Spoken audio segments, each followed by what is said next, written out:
저는 요즘 헤어샵을 투어하고 있습니다.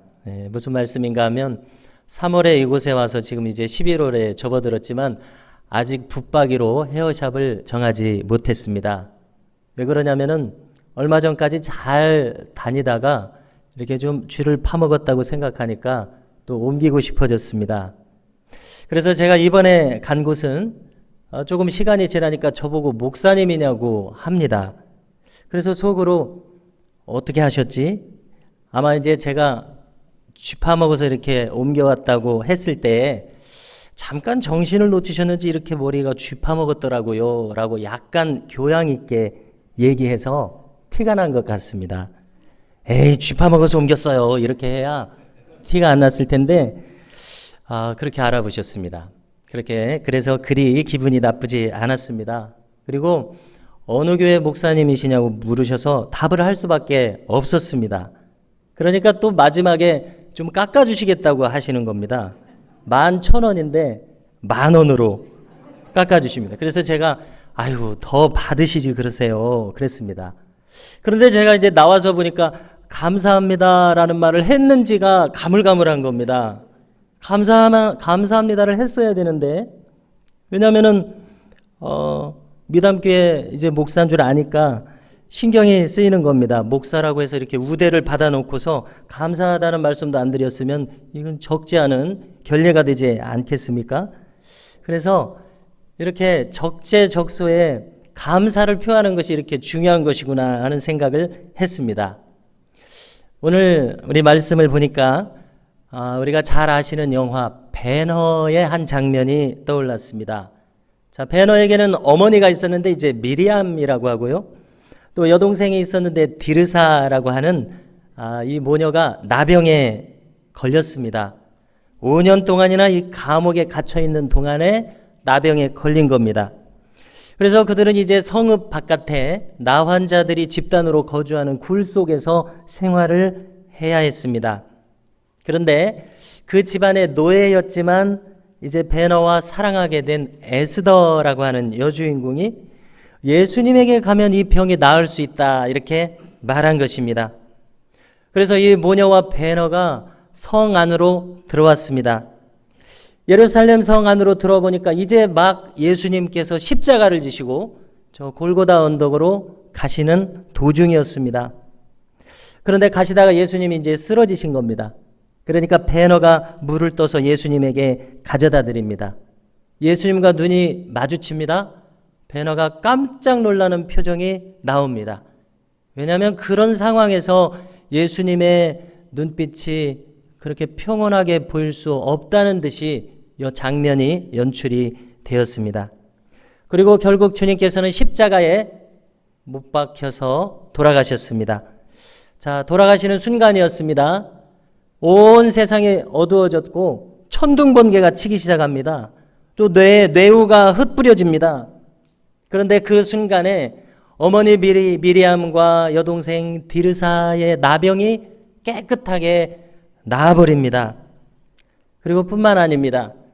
증오와 복수심으로 가득 찼었던 이 베너의 마음에도 새로워진 마음이 이루어집니다. 주님께서 운명하실 때에 저들의 죄를 사하여 주옵소서 자기들의 하는 것을 알지 못함이니이다 이렇게 말씀하셨다고 에스더에게 전합니다. 정말 이 대단한 장면이었습니다.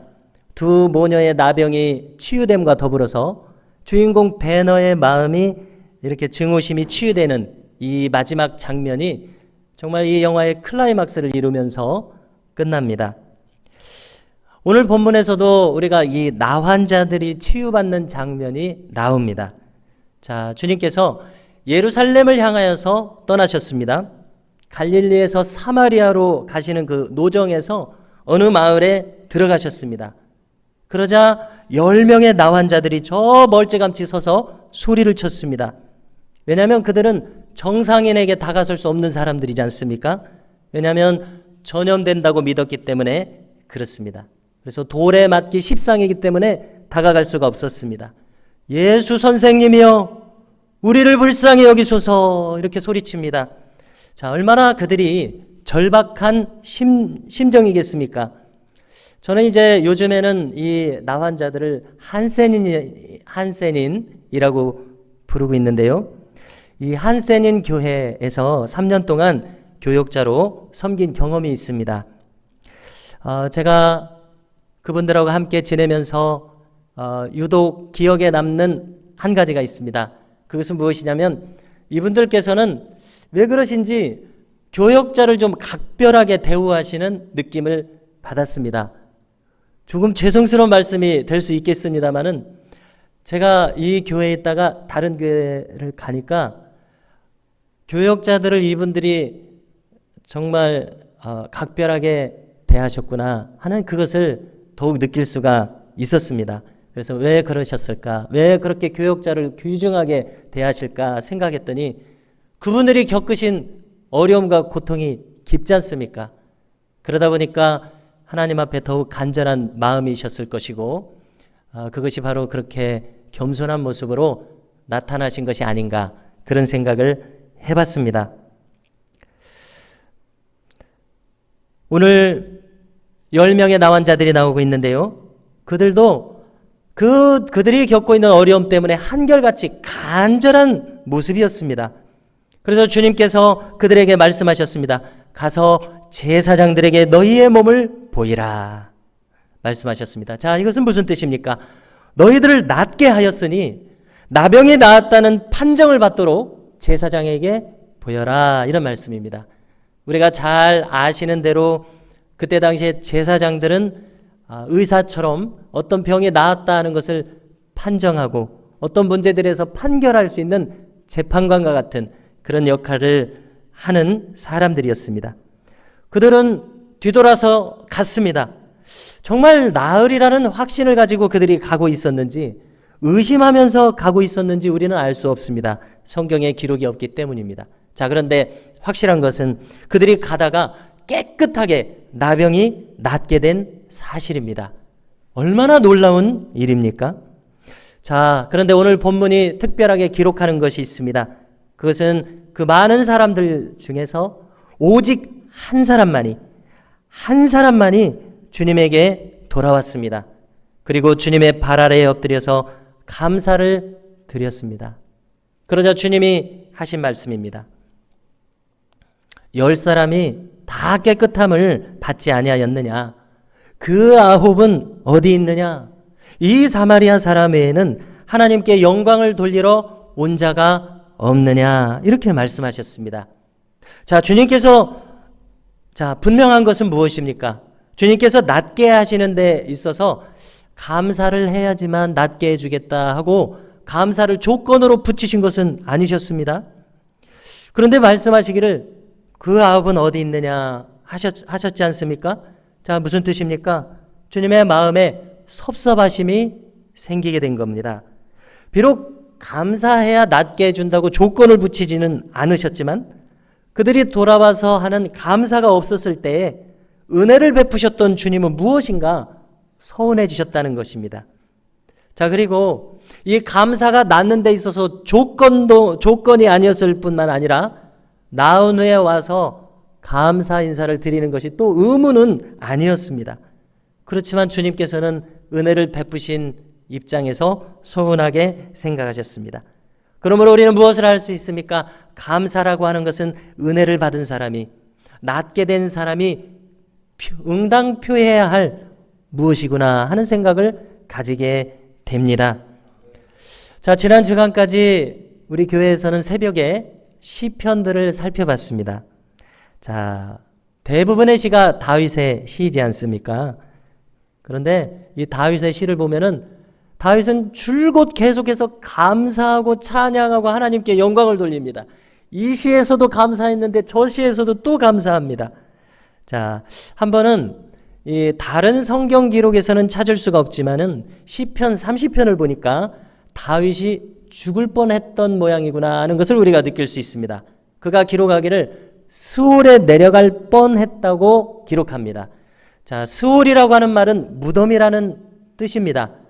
그 뜻이 더 발전해서 이제 지옥이라는 뜻으로 쓰이기도 하지만 본래 뜻은 무덤입니다. 무슨 말입니까? 죽을 뻔했다는 뜻입니다. 특별히 병들어서 죽을 뻔했다고 기록합니다. 그런데 하나님께서 고쳐주셨습니다. 자, 그러면 생각해 보십시오. 죽을 뻔했었는데, 비록 다른 성경에는 나오지 않지만 죽을 뻔했었는데 낫게 하셨습니다. 그러면 어떻습니까? 이후의 삶은 이제 덤으로 사는 감격이 있지 않겠습니까? 덤으로 사는 기쁨과 감사가 있습니다. 그래서 기운이 나서 힘있게 살아가는 원동력이 되었을 것입니다. 여러분, 그래서 그 감사한 마음이 특별한 시상으로 떠올라서 기록한 것이 시편 30편이 되어서 오늘날 우리에게까지 전해지고 있습니다. 이렇게 병고침을 받았다면 마땅히 감사하는 것이 당연한 것 아니겠습니까? R.A. 토레이라고 하는 목사님이 있습니다. 그는 유명한 B.L. 무디의 오른팔 격인 목회자였습니다. 한 번은 그분이 설교를 하실 때에 미국의 미시간호에서 있었던 어떤 사실을 언급하면서 설교를 했습니다. 승객을 가득 태운 배 한 척이 침몰했습니다. 그런데 그때 한 젊은 수영 선수가 이 위험을 불사하고 뛰어들어서 무려 23명이나 구조했다는 그런 신문 기사가 있었습니다. 그런데 그 사실을 이 설교 시간에 말씀하신 것입니다. 아주 오래전 일이었습니다. 자, 이제 설교가 마치고 예배가 마쳤습니다. 인사를 하는데 어떤 노인이 좀 특별한 눈짓으로 인사를 하는 것입니다. 목사님, 바로 그때 그 청년이 접니다 라고 말하는 겁니다. 참 신기한 일이지 않습니까? 반가운 마음에 목사님이 이제 목양실로 안내를 해서 이렇게 이런저런 담소를 나누게 되었습니다. 토레이 목사님은 한 가지가 궁금했습니다. 그때 그 엄청난 사건이 있었는데 특별히 지금까지 기억에 남는 게 있으신가요? 하고 물었습니다. 그랬더니 이 노신사가 대답하기를 네, 기억에 납니다.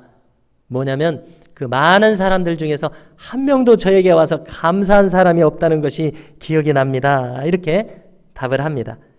여러분, 오랜 시간이 지났음에도 불구하고 자신이 그렇게 생명을 불사하고서 그 사람들을 구한 것은 좋은 뜻에서 한 말이지만 그것이 얼마나 좀 서운한 마음이 들었으면 이렇게까지 기억을 하겠습니까? 여러분, 오늘 성경에서 나머지 9명이 왜 감사하지 않았는가? 그것을 우리에게 기록해 주지는 않습니다. 그런데 어떤 익명의 크리스찬 작가가 그 9의 변명이라고 하는 글을 남긴 것이 있습니다. 그 내용을 함께 살펴보려고 합니다. 자, 감사하러 오지 못했던 그 9명 중에 첫 번째 사람은 이렇게 말했습니다. 병이 나은 것 같기는 한데 정말 나았는지 내가 의사에게 가서 정밀 검사를 받아봐야 되겠다 하고 가버렸다는 것입니다. 방금 자기가 나은 것조차 의심하는 성향의 사람이었습니다. 두 번째 사람은 재발 가능성이 있을지도 모르니까 며칠 지켜봐야 되겠다, 이런 마음입니다. 예수님에게 오지 않았습니다. 아주 신중한 성격의 사람입니다. 역시 의심이 많은 사람이었습니다. 자, 세 번째 사람은 말합니다. 이제 보니까 내 병은 문둥병이 아니고 좀 특이한 피부병이 아니었던가? 이렇게 생각합니다. 아예 자신이 나병에 걸렸던 것을 부정해버리는 사람이었습니다. 자, 네 번째 사람은 이렇게 말합니다.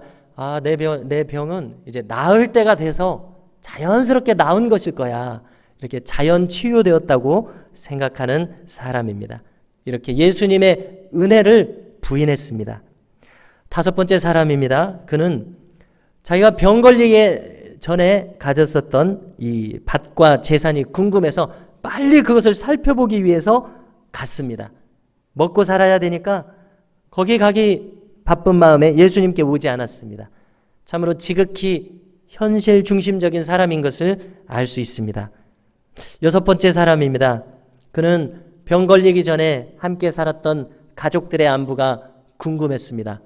특별히 아내가 딴 데 시집가지 않았나 궁금했습니다. 그래서 갔습니다. 또 일곱 번째 사람입니다.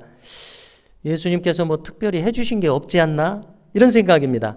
안수를 해주신 것도 아니고 어루만져 주신 것도 아니고 또 안차를 해주신 것도 아니고 무슨 약을 주신 것도 아니고 가서 보여라 이런 말씀밖에 하신 것이 없는데 예수님이 뭐 별로 해주신 것이 없네 하면서 오지 않았던 사람입니다. 8번째 사람은 이렇게 말했습니다. 아마 다른 유명한 랍비들도 이렇게 다 치유하실 수 있을 거야 하면서 예수님의 능력을 상대하고 예수님의 능력을 흔한 것으로 치부해버렸습니다. 9번째 사람입니다. 이 모습으로 가기는 좀 그렇지 않나? 좀 깨끗하게 좀 씻고 단장해서 새 옷을 입고 예물도 가지고 예수님께 가야 되겠다. 이렇게 체면을 생각하는 사람이었습니다. 결국 그도 예수님께 오지 않았습니다. 자, 여러분, 이렇게 많은 별명이 있을 수 있다니 참 신기하기도 하고 놀랍습니다. 그러면서 한편으로는 사람들이 충분히 그렇게 생각할 수도 있겠구나. 어느 만큼 일리가 있어 보이기도 합니다. 자, 그러나 분명한 것은 그들은 예수님에게 감사하러 오지 않았습니다. 그런데 한번 생각해 보십시오. 그들이 저 멀찌감치 서서 예수님께 고쳐달라고 예수 선생님이여 하고 간절히 외쳤던 것을 한번 떠올려 보십시오. 그들은 분명히 나병에 걸렸었고 또 사회로부터 격리되어 있었습니다. 이 엄연한 사실이 있는데도 그들에게 감사를 표할 마음이 없었던 것은 어디에서인가 우리는 살펴볼 필요가 있습니다. 아무리 살펴봐도 그것은 그들의 마음에 감사가 체질화되어 있지 않기 때문이라고 판단할 수밖에 없습니다. 일상생활에서의 일상화되지 않는 감사의 마음이 없었기 때문이라고 판단할 수밖에 없습니다. 그들의 성품 깊숙한 곳에 은혜가 무엇인지를 아는 마음이 없었기 때문입니다. 플라톤은 이렇게 말한 적이 있습니다. 짐승과 인간의 차이가 있는데 그것은 감사할 줄 아는가의 차이다. 짐승은 감사할 줄 모른다. 그러나 인간은 감사할 줄 안다. 이렇게 말했습니다. 오직 참다운 인간성을 가진 사람만이 감사할 수 있다는 것을 우리는 새삼 깨달아야 되겠습니다. 탈무드에 나오는 감사에 대한 촌철살인의 말이 있어서 그것을 나누고자 합니다. 이런 기록입니다. 감사를 모르는 자를 벌 주는 법을 하나님께서는 만들지 않으신 것은 이미 감사할 줄 모르는 자를 불행으로써 벌하셨기 때문이다. 이런 기록입니다. 과연 그렇지 않겠습니까? 감사할 줄 모르는 사람에게 무슨 행복과 은혜가 그에게 평소에 있겠습니까? 과연 감사하지 않는다고 그를 탓할 필요가 없을 것입니다. 왜냐하면 이미 그의 마음에 감사가 없어서 불행한 마음으로 살아가고 있기 때문에 그렇습니다. 성도 여러분, 우리는 감사를 체질화해야 될 줄로 믿습니다. 저에게 한 가지 콤플렉스라고 할 수 있는 것이 있습니다. 그것은 무엇이냐면은 신앙의 연조에 대한 콤플렉스가 있습니다. 그것은 바로 제가 한 3대나 4대 정도의 신앙인의 가문이 아니라는 것입니다. 제가 이렇게 신학과에 들어갔더니 선배 중에 참 사람이 좋고 성품이 좋고 이렇게 해피하게 살아가는 선배가 있었습니다. 그래서 이제 가까이 지내는 선배였고 대화를 나눠보니까 자기는 4대째 기독교 집안이라는 것입니다. 제가 세상 부러운 것이 있다면 몇 대째 기독교 집안이라고 하는 것이 부럽더라고요. 그래서 정말 저렇게 해피하게 살아가는구나. 저는 이제 2대째지만 제가 이 몇 달 차이로 모태신앙이 아닙니다. 어머니께서 저를 배웠을 때 교회를 가실 것이지 저를 낳고 난 다음에 교회를 가시는 바람에 제가 모태신앙이 아닙니다. 그래서 제가 집사람한테 얘기합니다. 나는 거의 모태신앙이라고. 결론은 모태신앙이 아니란 얘기네. 이렇게 됩니다. 자, 여러분, 제가 저 나름대로의 소명의 체험이 강렬해서인지 꼭 제가 당대부터 믿은 것 같은 그런 생각이 듭니다. 그래서 어떤 생각이 드냐면 가끔 제가 의기소침해지거나 무언가 신앙적인 불안 요소가 느껴질 때면은 내가 3대 4대 신앙연조가 이렇게 크리스찬 신앙연조가 없어서 그런가 보다 하고 요즘 말로 넘사벽이라고 하는 것을 느낍니다. 요즘에 젊은이들이 넘을 수 없는 벽이라는 말을 줄여가지고 넘사벽이라는 말을 쓰고 있지 않습니까? 정말 이건 넘을 수 없는 벽이구나 이런 생각을 가집니다.